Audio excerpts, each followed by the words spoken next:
What if I told you that the very force you've been taught to suppress, the energy locked behind shame, guilt, and secrecy, is the same power that ancient mystics used to bend reality? What if miracles, true, spontaneous, supernatural shifts in your life, are not rare gifts reserved for prophets, but the natural result of activating your most primal energy source? You've heard whispers of it in sacred texts, felt it stir in moments of intense passion, but society has buried it. Religion demonized it. And now, we live disconnected from the most powerful key to our own divinity. I'm talking about sexual energy, not as lust or desire, but as the raw, untamed fuel of creation itself. Why do you think every living being is born through sex? Why does your energy peak during arousal, then crash into stillness? And why did ancient alchemists, tantric sages, and occult initiates devote entire lifetimes to mastering what we're told to ignore? Here's the hidden truth. Sexual energy is the divine spark. It's not just about pleasure or reproduction. It's the generator of life, intention, healing, and yes, miracles. In this video, we're diving deep into the forgotten link between your sexual energy and your ability to shape reality. You'll discover the mystical science behind how sexual energy fuels manifestation, why celibacy and indulgence are both misunderstood extremes, and how to transmute your raw desire into focused spiritual power that can heal your body, attract abundance, and awaken your divine nature. This is not about religion. This is about reclamation. Reclaiming what was once sacred before it was hidden behind fear. If you've ever felt like there's something more to your desire, like there's a reason your energy spikes when no one's watching, then you're not crazy, you're remembering. And what you're remembering is a truth that has the power to resurrect miracles in your life. Long before modern science, before the rise of dogmatic religion and the compartmentalization of the soul, body, and mind, there was a unified truth. A truth whispered in temples, guarded in scrolls, carved into stone by civilizations that have long vanished beneath the sands of time, from the sacred rituals of ancient Egypt to the tantric doctrines of the East, from the mystical Gnostics of early Christianity to the Kabbalists hidden in the deserts of Judea. One message echoed across cultures, continents, and centuries. Sexual energy is spiritual energy. It is not separate, it is not sinful, it is sacred. In ancient Egypt, the god Adam was said to have created the universe through a sexual act of self-engendered release, not as vulgarity, but as divine will expressed through energy.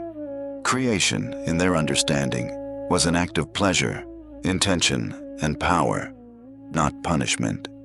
Tantric texts from India describe Kundalini energy, a coiled serpent resting at the base of the spine.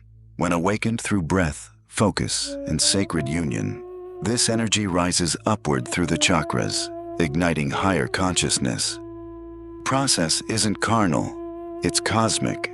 It's the marriage of Shakti and Shiva, feminine and masculine principles, creating divine equilibrium. Even in the suppressed esoteric texts of early Christianity, Mary Magdalene wasn't just a follower. She was said to be a priestess of sacred sexual rites, deeply understood in the mystery schools. And Christ himself? In Gnostic interpretations, he wasn't simply a savior from sin, but a teacher of inner alchemy, transmuting base energy into divine light. But here's the twist. As empires rose and power centralized, a new agenda emerged. Control, not just of land, but of spirit. Sexual energy was seen as dangerous, not because it was evil, but because it was empowering. And when people are empowered, they are harder to govern. So religious institutions reframed sacred sexuality as taboo. They turned ecstatic union into sin and the divine womb into shame. They divided flesh from spirit, and in doing so, cut humanity off from its creative force. What once was the gateway to miracles became the burden of guilt. What once lit the temples was now buried in shadows. But not all forgot. Throughout history, secret societies, the Rosicrucians, the Hermetics, the alchemists, preserved fragments of this knowledge, hidden in symbols, masked in allegory. They knew that to master sexual energy is to master manifestation, because what you suppress in the lower centers festers, but what you elevate becomes power. Now, in our modern age, we are seeing a renaissance of remembrance. People are awakening, not through institutions, but through inner fire. And at the heart of this fire lies the truth. Your sexual energy was never meant to be denied. It was meant to be channeled with intention, reverence, and clarity. This isn't about indulgence or abstinence. It's about alchemy. The alchemy of desire turned into destiny. The transmutation of primal energy into spiritual mastery. The return of miracles, not from the heavens, but from within. And in the next section, we'll explore exactly how this energy works and how you can begin to awaken it. Let's begin with a radical truth, one that may feel unfamiliar at first, yet echoes in the silence between your thoughts. Sexual energy is the source code of reality. It is the raw, undiluted essence of creation itself. Every planet, every thought, every miracle ever made began as desire. Not desire as mere craving, but desire as the primordial impulse of becoming. Imagine for a moment the universe before form, pure potential, a womb of vibrating energy. Now picture that potential igniting through focus, pressure, heat. This is the energetic signature of sexual energy. In esoteric traditions, this isn't just metaphor, it's mechanics. The same energetic channel that leads to physical procreation also fuels spiritual manifestation. And here's how it works. Within you lies a current, a living river of life force. It starts at your base, at the root. This is where sexual energy is stored, dense, potent, electric. Most people release it unconsciously. They feel tension, attraction, or boredom, and discharge it through impulse. But the mystics, they learn to conserve it, to refine it, to elevate it.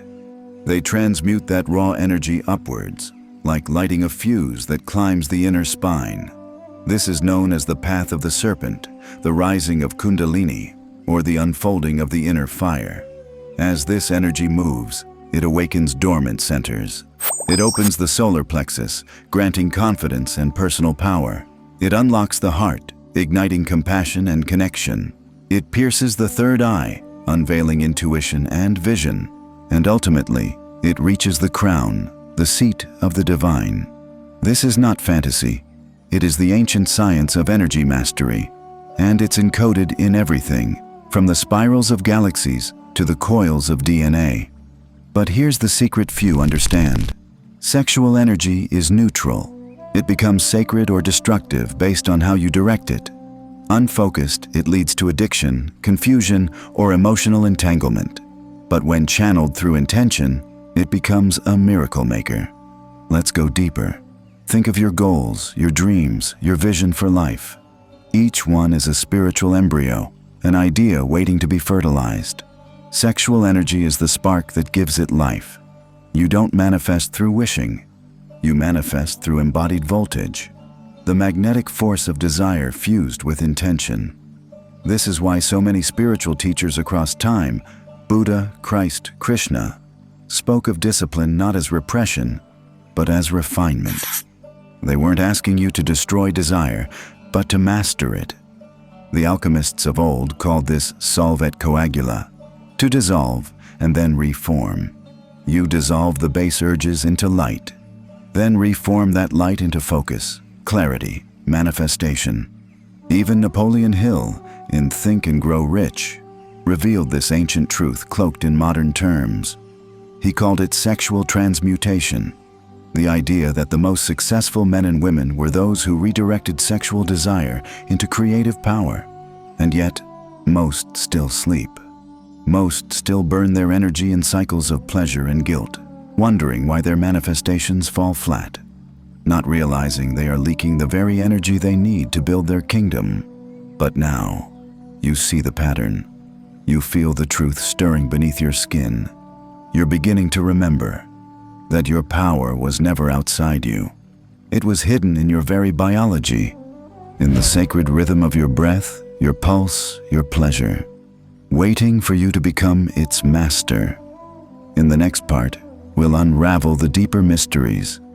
We'll explore ancient myths, hidden metaphors, and shocking revelations that have been kept from you. We'll expose the paradox of repression and indulgence, and how to walk the razor's edge of mastery.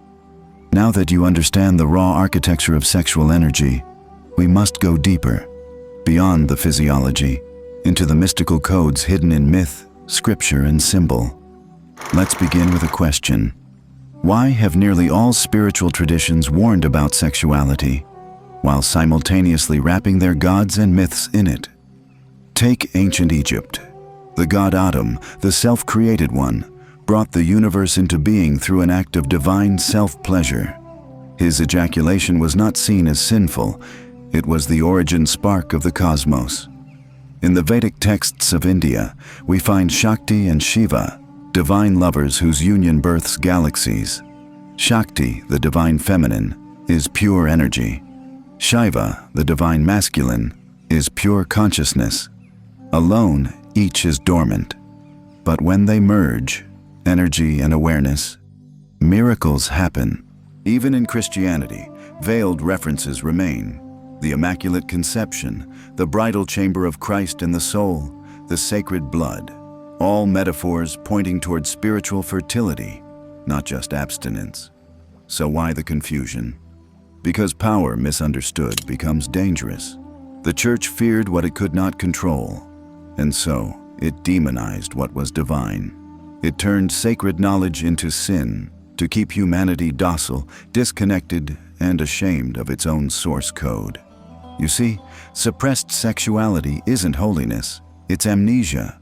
And unrestrained indulgence isn't freedom, it's slavery. True mastery lies in remembrance and direction. In tantric traditions, the body is not a prison, it's a temple. Every sensation is a doorway. Every breath is an incantation. Every orgasm, if transmuted, is a glimpse of God. And here's the twist. The very energy that births life can also birth reality.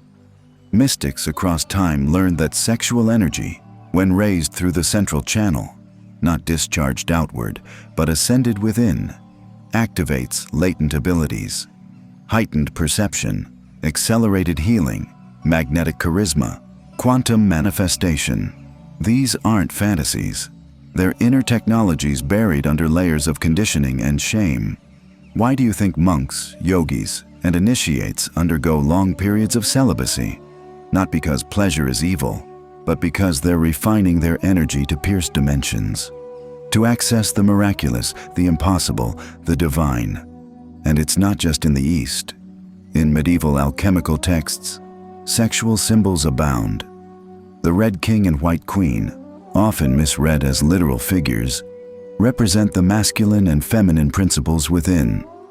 Their union is the alchemical marriage, a mystical merging that leads to the philosopher's stone, not gold, but awakening.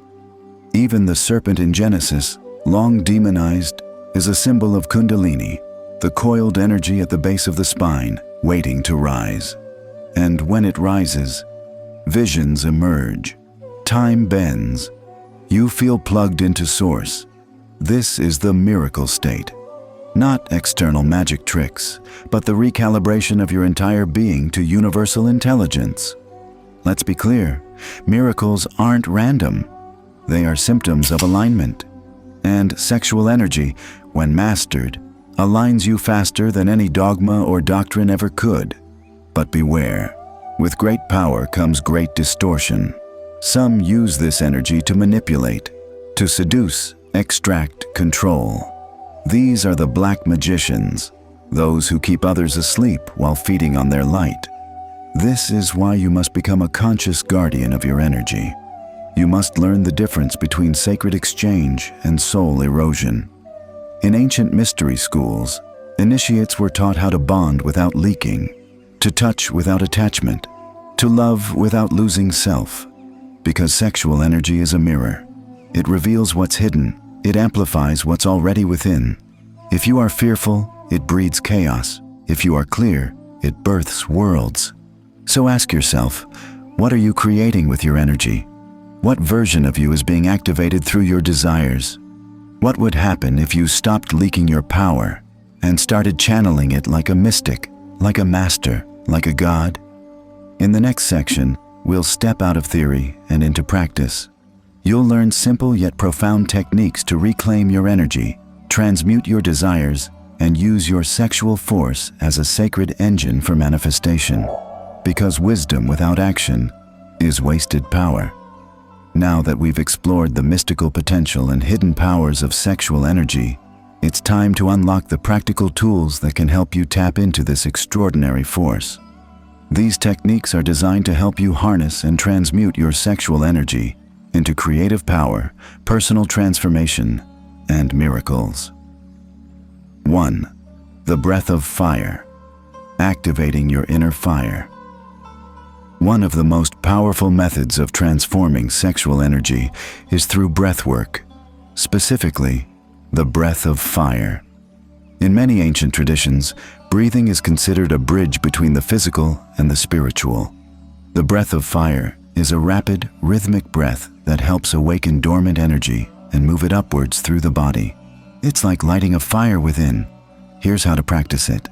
Sit in a comfortable position, spine straight, eyes closed. Take a deep breath in and then exhale sharply through the nose, contracting your abdomen. Repeat this sharp exhale rhythm for about 30 to 60 seconds, allowing your breath to build in intensity. As you breathe, imagine sexual energy being drawn from your root chakra, the base of your spine, and moving upward through your body with each inhale, igniting your entire being with power and clarity. The breath is a sacred tool for awakening. As your breath deepens, you begin to feel the energy rise, like a serpent spiraling upwards. The more you practice, the more you'll notice a shift in consciousness, creativity, and energy. 2. The microcosmic orbit. Circulating energy through your body. In Taoist alchemy, one of the key practices for sexual energy transmutation is the microcosmic orbit, a technique that helps circulate energy throughout your body and keep it flowing upwards instead of outward. Here's how to practice. Start by sitting comfortably and focusing on your breath. Imagine a ball of light in your lower abdomen, near your root chakra. As you breathe deeply, direct this light up through your body, tracing it along the spine. Visualize the energy moving up to your crown chakra, the top of your head. Then, allow it to travel down the front of your body, creating a loop or orbit. Repeat this process, keeping the energy flowing smoothly through your body in a continuous cycle. Feel the energy expanding and multiplying with each round. With this practice, you'll begin to feel your energy building within you, expanding your aura and attracting manifestations. The more you circulate your energy, the more powerful your presence becomes. 3. Sacred self-pleasure. Channeling the divine within. For many, the idea of using sexual energy for spiritual growth might seem strange. But the act of self-pleasure, when approached with sacred intention, can be a ritual of transformation. Rather than seeing it as a mere physical release, view it as a sacred communion with the divine. Here's how to begin. Find a quiet space where you will not be disturbed. Begin by relaxing your body, focusing on your breath, and setting an intention. The key is to stay present, to not rush through the process. As you build energy, instead of focusing on orgasm as the end goal, think of it as a release of energy, a creative force that, when released consciously, has the potential to shift reality. Visualize your intention as you rise toward climax. See it being imprinted onto the universe with your release. This practice may seem unconventional, but it is a way of integrating the divine within and using your sexual energy as a portal to manifestation. By bringing intention into the act, you create a link between your body and the universe, a direct channel to manifest your desires. 4. Sacred union.